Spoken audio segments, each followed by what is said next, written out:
Neil, just got done watching a couple of your guys get some run in. Tell me a little bit about the D-League Showcase and how beneficial it is for you guys, not only to evaluate talent, but see your guys develop as well. Well, I mean, look, first and foremost, it's an opportunity to see all the D-League teams, which is terrific. You know, when you're out on the road scouting college, when you're with your own team and evaluating pro personnel, sometimes you don't get to do as much minor league scouting as you'd like to, so it's a great opportunity to see everybody in a condensed environment.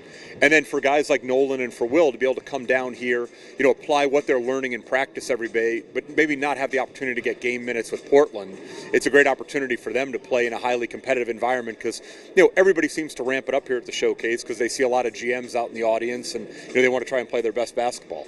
A lot of these guys you're familiar with. They play summer league, or you're familiar from the draft process. What is it that they can do here to stand out in your mind? You know, play the right way. You know, a lot of guys get, you know, caught up in numbers, you know, thinking if they go get 28 or 30, it's going to change people's mind. But really what we're looking for, at least I am, is translatable skills. You know, it doesn't matter if I'm going to bring a guy in that isn't a range shooter, you know, that he happens to make threes that day. You know, I want to see guys that I know if we bring them in on a 10-day, they can provide something to our roster that's missing. And, you know, guys just need to be who they are and be the best player they can be within their skill set.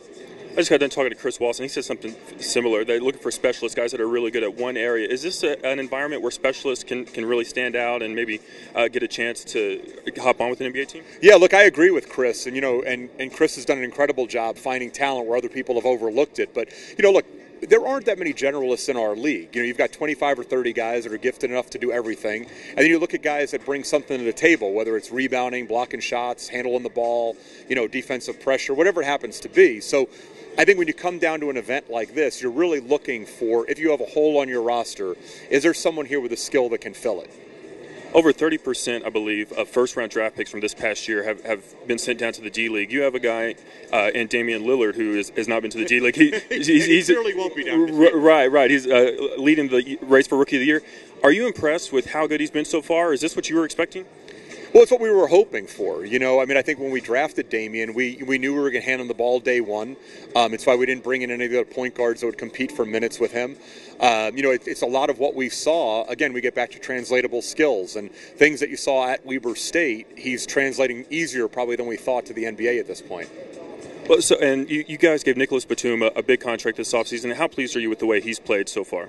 Well, you know, Minnesota gave him the contract, and we matched the offer immediately. We said we were going to, and you know, I'm thrilled. You know, I think Nicholas has a lot of his best basketballs ahead of him. I think Terry's the right coach for him. You know, I think Terry gives him the opportunity to be more versatile. You know, for a while he was kind of a spot-up three-point shooter, defensive lockdown guy, and you know, you see his assists are going through the roof. He's second only to LeBron among forwards in the league. He's rebounding at a higher rate, and he's making plays for other people, which we're pleased about. We spoke to Damian recently, and he raved about Coach Stotts and the relationship that they have. Can you tell us, how have you assessed him so far?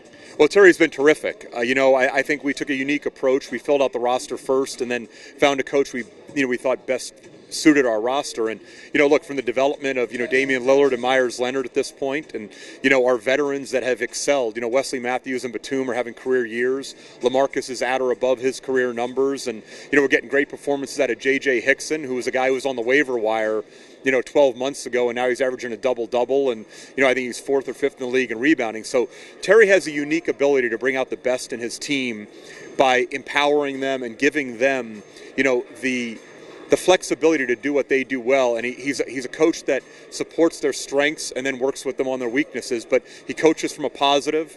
You know, he embraces what they do, and he gives them the freedom to do it.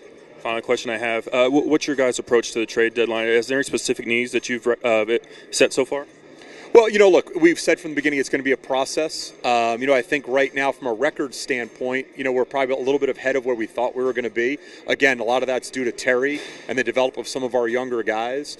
But, you know, look, we're going to stay with our philosophy, which is if we can find a deal that moves the needle on a long-term basis, we're going to be as active as anybody.